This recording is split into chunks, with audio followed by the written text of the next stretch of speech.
We've had to put the air conditioning on here. It's a lovely day. Absolutely roasting. I had that issue, you're just in some of the light. I had that thing where I'm like, well, You're out for the day. bit until 10 o'clock. So I put jeans on. I actually come in a jacket because I just don't feel like I've got enough pockets for everything that I want to take to a football game. Otherwise, I've got a jacket as well. So I'm sweltering today, whereas you're just free and easy. Very much free and easy. Very much free and easy. I'm doing the Essex no sock combo in there. Shout out to James Cutler, who's lost his head really on the internet, and that's sort of what I want to talk about a little bit, which is that there's one big thing to talk about, which is the news that broke overnight, John, that it looks as though Liverpool are prepared to loan out Mamadou Sakho. It was broken by all the credible journalists. The half-10 ultras. The great lads, each and every one. They all moved at the same time to state that Liverpool, the cardboard boxes are moving up there that we've got for packaging for the mugs. So I'm madly concerned by this, really. It's given us a real sense of trepidation, to be honest. Go at any point. Yeah, they could go at any point. So let's crack on. If we were capable with the camera, we'd probably show you, but we're not. So I'll let Sean prime behind the camera to jump and catch them. Should they fall? Yeah, it'll be fine. It'll be fine. It'll be funny if it happens. So John, yeah, let's talk about Sakho then. It's a lot of people lost their heads about this. The half-10 ultras news there that Liverpool may well be prepared to move Mamadou Sakho on loan. What are your thoughts? I'm a bit surprised if they haven't got something else in the pipeline. I don't feel like we've got enough cover there to be letting him go.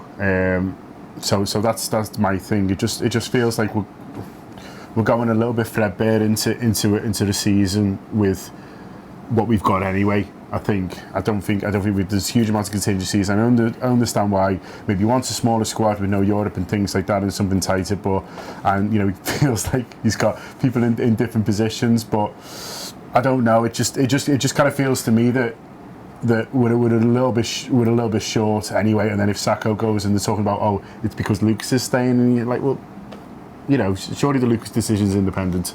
You'd have thought, you keep him if you feel like you can use him anyway. So I don't know. Unless they got something up the sleeve, I'm a little bit worried. But that's me. Where are you? I'm intrigued. I think because a lot of the issues that were sort of there in play against Burnley, and there's the issue here, which is that the manager's not going to make decisions based on one game. No. And he's been crystal clear about that. He's not making decisions based on one game, so we shouldn't start to make decisions or think based on one game. But, I'm looking at that game against Burnley and I'm thinking if we had one lad who was more comfortable passing into midfield and bringing it out from the back, then we'd look a lot better at football. And that's where, for me, the Sakho situation is that's what I think he primarily brings. I think he brings that idea of he will put his foot on it, he will pick a pass, he's quick with his distribution of the football, which I think at times we weren't against Burnley. And it might be the manager's thinking, well, that's a one-off, we're going to get better at that. There's a couple of different players who are going to come back in, I'm going to move a couple of players further forward or something like that. But I think that I think the other thing to point out as well is that whilst Moreno and Sakho at times don't fill people with that much confidence, we do seem to concede a few more chances from the other flank occasionally. And what I'm saying about that isn't to criticise the other flank, just to say that no one's perfect. But I do think that there's something residual from the mini suspension. Well, not even a mini suspension, an extended suspension, but there's something residual in terms of the fact that I think that there's been a bit of a bond of trust broken between Sakho and the football club, but it doesn't feel as though that's coming back anytime soon. Well, I'm writing something about Sakho today. I'm writing something for our website, and I'm talking about the discipline thing and how there's maybe a feeling within the club that that he has let them down, and that was kind of forgotten when everyone wanted to sue UEFA, was that actually the club were furious that they'd ever got into that position in the first place, and so maybe they just don't feel he's quite been taking something not signed off by the club doctor. Yeah, and he's not quite been as contrite as they'd have liked to have been. If he'd got his head down in the summer and said, sorry, we knuckled down, but obviously he didn't. He was late for a few things and things like that, and so maybe they're just feeling like they're in a situation with him where they need to. They need to kind of press it on him in some sort of way that this kind of thing is acceptable, and also press it on everyone else, I guess. But the thing is that the thing seems to be that the line coming out is that he's going away to sort his head out and sort his body out. And I think that there's something else in this as well, which is that I think that there's an issue around, and I think that Rodgers was running into the same problem with Sakho. Yeah. And I think that if there's an area on the... I think, for instance, there's a ton of reasons why you put up with the fact that Daniel Sturridge might get the odd injury. And I think it is obviously partially because of what he brings you, because of how gifted he is. Yeah. You accept that because goals pay the rent, all that sort of stuff, all the cliches. But also I think you're sort of accepted of the position. You're more forgiven of the position that there tends to be more inconsistency within injuries, whether this is fair or not. It feels a bit easier to ease someone back as well, doesn't it? Yeah. You can give him the odd 20, the odd 30, throw him in for a cup tie, and then maybe he's ready. Whereas a central defender, you don't bring a central defender on for the last 20 in a game, not unless he's a kid. You want to give a go and you're winning well. But even then, you don't see it a lot. And so I think Sakho has found it hard when he's originally come back from injuries, and this is quite a lengthy layout now, between one thing and another. And so, whether I saw someone tweeted about that before, and I think it was Jack Seary who was mentioning the Flanagan comparison and say, well, Flanagan's obviously had more issues, but this idea that we'll let him get fit on someone else's watch, there might be a little bit in that, but I don't know. I just got this nagging thing in the back of my head whether Klopp's just not sure about any aspect of him. I think if he goes, he goes. I think, to be honest with you, but what I mean by this is I think that if he'd have started this season, I think he probably starts as first choice, and then it goes from there. Yeah. And then a lot of the other issues might disappear. But I think, or at least be able to be, if not swept under the carpet, but taken in a different context. But I think now there's the idea of, well, when are we going to pick him? How do we get him on the pitch? Who do we get him on the pitch in place of? How all that's going to work? And and as I say, I want to do all this in the context of, as I try to say on these things, forget what I think, because what I think is I keep the football that I like him. I think he's a good player, and I think he can help us do a lot of what I want to see us do more of. Yeah. But thinking of it, trying to imagine it in the context of it being your job and a workplace, then I wonder if there is a thing there where the manager's almost thinking to himself, well, I want to be able to pick me back four for Leicester now. Yeah. I want to be able to know, or certainly my central defensive partnership, I want to know who that is now.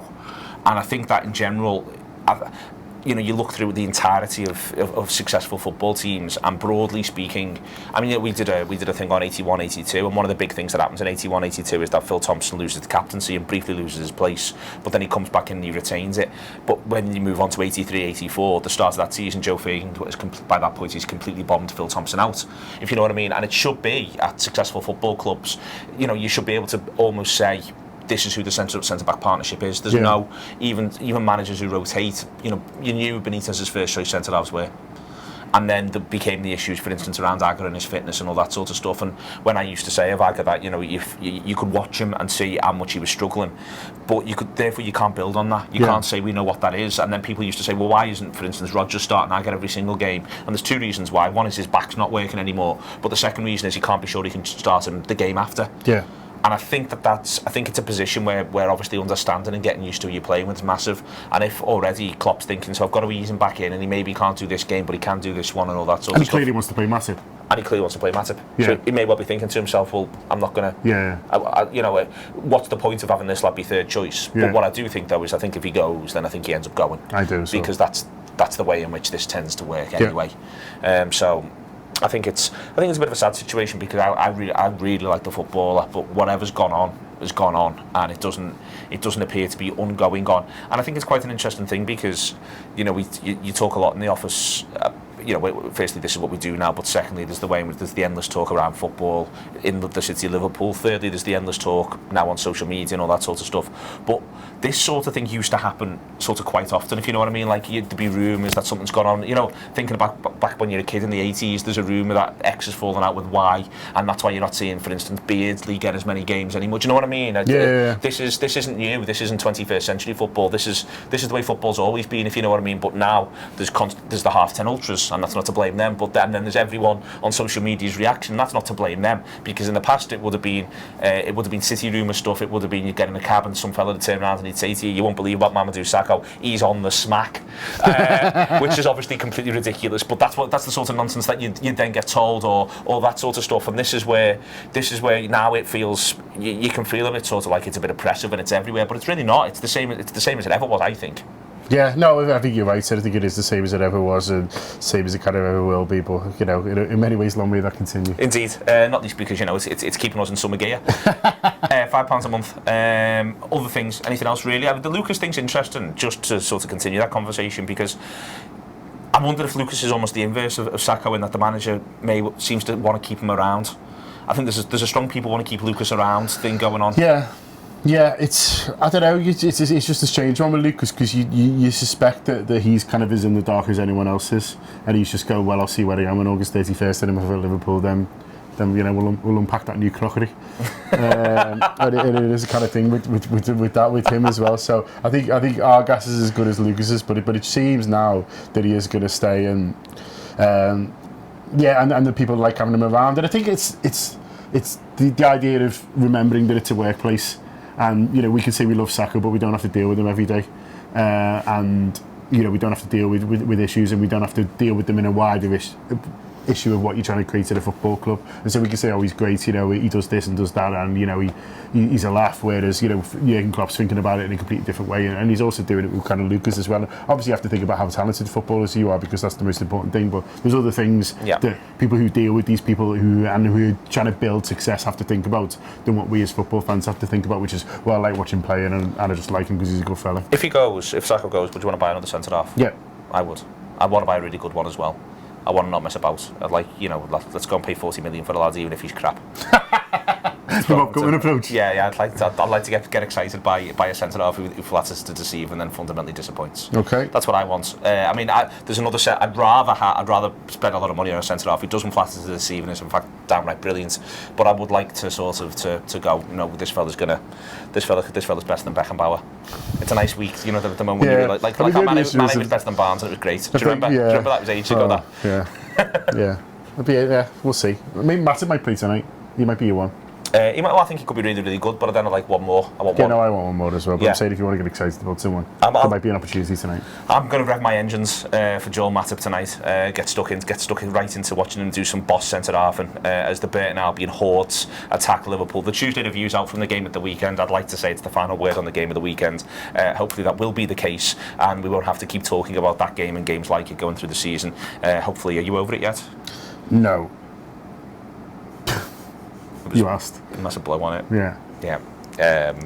It's one of them, really. So listen to the Tuesday review, John. Maybe you'll get over it. I'm looking forward to it. And then from there, we've got the Burton Albion game tonight. The Pink will be coming out after that. We'll be doing a coach home a little bit later in the week this week, mainly through circumstance rather than design, if we're all honest about it. But we are where we are. Other shows are coming out as well on Tour Play. You've got all the articles on the website. You know what we're up to. It's the Anfield wrap, really, doing the business. It's dead sunny though, so try and get out early.